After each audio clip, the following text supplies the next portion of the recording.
Someone once tried to intimidate Muhammad Ali. Not with fists, not with shouting, but with a simple sentence. They paid me to hurt you. No anger, no emotion, just certainty. Most men would panic. Most men would react. But Ali understood something most people don't. Real power doesn't rush. It doesn't threaten. It waits. What Ali said next didn't start a fight. It ended one. Before it ever began. Bu ii gibi o zaman bunu scriptin, basina kopyalıyorum. Number. When a mob enforcer tried to intimidate Muhammad Ali in a casino parking lot, the man walking toward Ali wasn't smiling. 6'3", maybe 240 pounds. Dark suit that didn't quite fit right across the shoulders, tailored for appearance, not for the body underneath. His hands hung loose at his sides, but his fingers kept flexing. Open, close, open, close. The kind of movement that comes from muscle memory, not nervousness. Ali was leaning against a black Cadillac, windows down, engine still ticking as it cooled. The parking lot was half empty. Overhead lights hummed and flickered. Somewhere in the distance, the muffled sound of slot machines and laughter filtered through the casino's back entrance. The man stopped 6 feet away.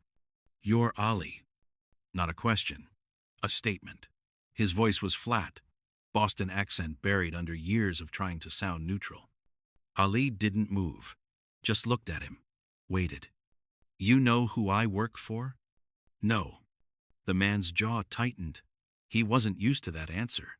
Most people knew, or pretended to know, or lied and said they didn't, while their eyes gave them away.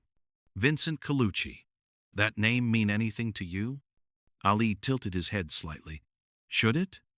The man took a step closer. Not aggressive, deliberate. Testing space. Testing reaction. "Mr. Colucci would like to have a conversation with you." "About what?" "About respect." Ali's expression didn't change. He was still leaning against the car, arms crossed loosely, weight on one leg. Comfortable. Like they were discussing the weather. "I don't know Vincent Colucci," Ali said. "So I don't know how I disrespected him." The man's fingers flexed again. Open, close. "You were in there tonight." He gestured toward the casino entrance. "At the blackjack table. You won $17,000. That's not illegal." "No. But the dealer you won it from, he's Mr. Colucci's nephew." Ali waited. "Kid lost his job tonight. Management said he was dealing sloppy. Said maybe he was working with you, counting cards together, splitting the take. I don't know him." "That's not what it looked like." Ali shifted his weight. Not away from the man, just adjusting, still relaxed. "What did it look like?" The man hesitated. That wasn't the response he expected. People usually argued, defended themselves, got nervous, started talking too much. "You sat at his table for 2 hours, won almost every hand, tipped him $300 when you left. That looks like something." "I tip when I win. That's what people do." "Not $300. I won $17,000. The man's eyes narrowed. "The kid got fired, lost his paycheck. His uncle's upset, thinks you embarrassed the family." Ali uncrossed his arms, slowly, stood up straight, not stepping forward, just standing. "So what does Vincent Colucci want me to do about it?" "He wants you to give the money back." Silence. The parking lot lights buzzed overhead. A car door slammed somewhere in the distance.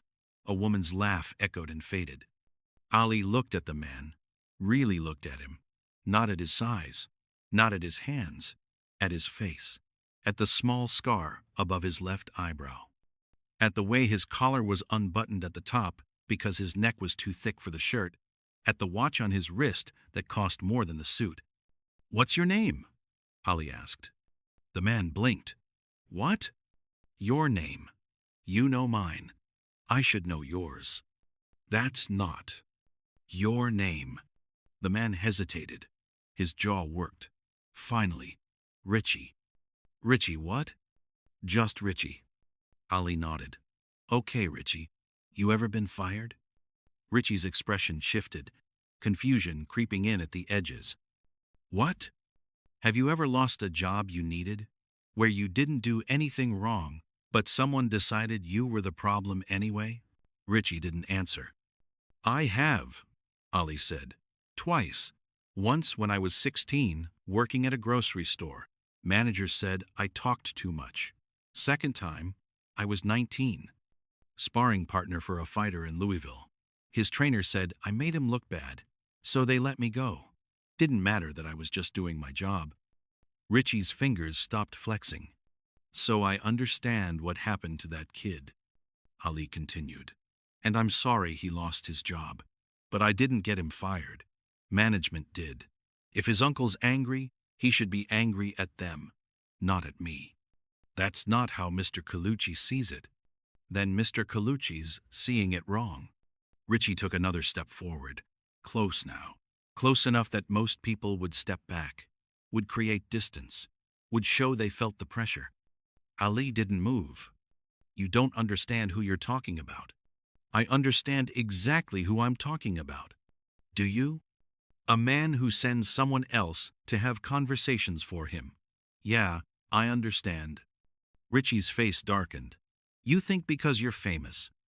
I think because I didn't break any laws, didn't cheat, didn't hurt anybody, that I don't owe Vincent Colucci $17,000 or 17 cents. He's not asking. Then what's he doing? Richie didn't answer. His hand moved slightly, just a twitch, toward his waistband. Not reaching, just reminding. Ali saw it. You gonna pull a gun on me, Richie? The question hung in the air like smoke. Richie froze. Right here? Ali continued. In a casino parking lot? Where there's cameras on every corner? Where security walks through every 15 minutes? Where 100 people saw me walk out with you following 30 seconds later? Richie's hand dropped.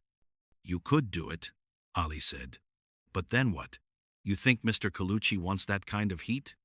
You think he wants the FBI asking questions about why Muhammad Ali got shot in his parking lot after winning money at his casino? Silence. You're not gonna shoot me, Ali said, because that would be the stupidest thing you've ever done. And you don't look stupid, Richie. You look like someone who's been doing this long enough to know when a situation's bad. Richie's jaw clenched. This isn't over. Yes, it is. You don't know. I know that if Vincent Colucci really wanted his nephew's job back, he'd talk to the casino manager. He owns part of this place, doesn't he? He could make one phone call. Get the kid rehired tomorrow. Richie said nothing, but he didn't do that, Ali continued. He sent you out here instead, to scare me, to see if I'd fold. To test whether I'm the kind of person who hands over $17,000 because someone bigger shows up and asks for it. Ali stepped closer, not threatening, just closing the distance Richie had created. I'm not that person. Richie's breathing changed, shallow, faster. You go back to Vincent Colucci, Ali said quietly, and you tell him. Muhammad Ali said no. You tell him I didn't cheat, didn't break any rules, won fair. And if he's got a problem with that, he can come talk to me himself. Man to man, no guns, no threats, just a conversation. He's not gonna like that. I don't care what he likes. Richie stared at him, searching for something. Fear, hesitation, a crack in the armor. He didn't find it. You're making a mistake, Richie said. Maybe, but it's my mistake to make. Richie stood there another 10 seconds. Then he turned, walked back toward the casino entrance. His stride was different now, stiffer, like someone who just realized the job wasn't as simple as it looked. Ali watched him disappear through the doors. Then he got in the Cadillac, started the engine, sat there for a moment, hands on the wheel, breathing steady. The passenger door opened. A man slid into the seat, mid-40s, graying hair, expensive watch. He'd been waiting in the shadows near the building. That was stupid, the man said. Ali glanced at him. You think so? Colucci doesn't take no for an answer. Then he's about to learn something new. The man shook his head. He could make your life very difficult. My life's already difficult. Not like this. Ali put the car in gear. You worried about me or about yourself? The man didn't answer right away. Finally, both. Then stay out of it. I can't.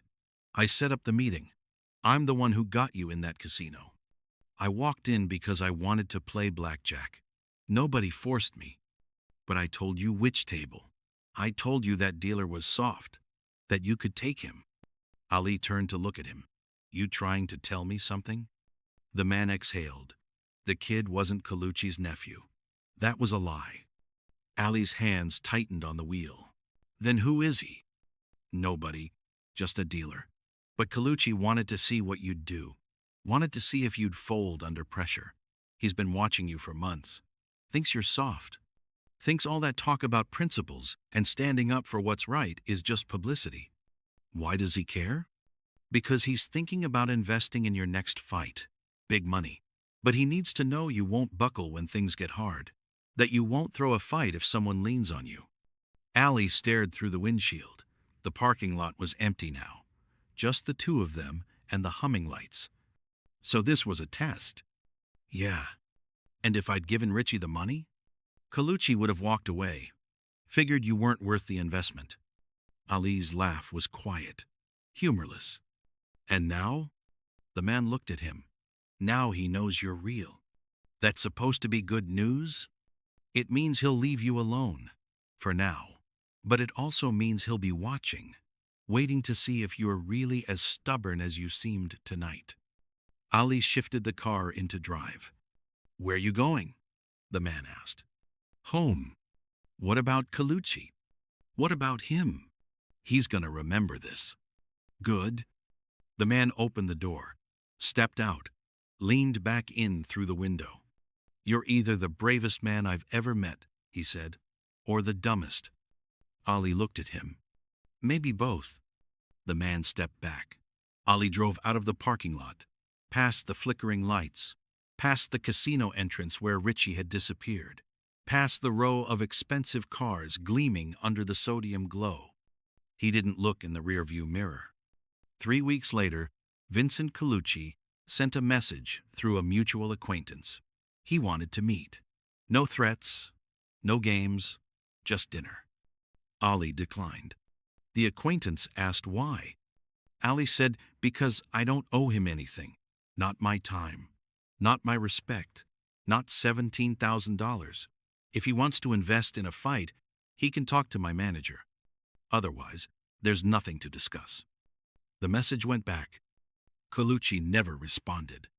But 6 months later, when Ali fought in Atlantic City, security was tighter than usual.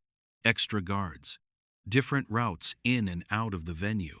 His team wouldn't say why. Ali asked once. His manager looked at him and said, some people don't forget when you say no. Ali nodded. But some people respected. The manager didn't confirm or deny, just walked away. That night, Ali won in the 8th round. Knockout. Clean. After the fight, in the locker room, someone left an envelope on the bench. No name, no return address, just a single piece of paper inside. 7 words, typed, asterisk, you were right. It was a test, asterisk. Ali read it once, then burned it in the sink. He never spoke about the parking lot, never mentioned Richie or Colucci or the $17,000. When reporters asked about threats or pressure or people trying to control him, he'd smile and say the same thing every time. I don't remember any of that. But years later, when a young fighter asked him how to handle people who wanted him to bend, to compromise, to give in when the pressure got too heavy, Ali's answer was simple. You stand there, you look them in the eye, and you say, no.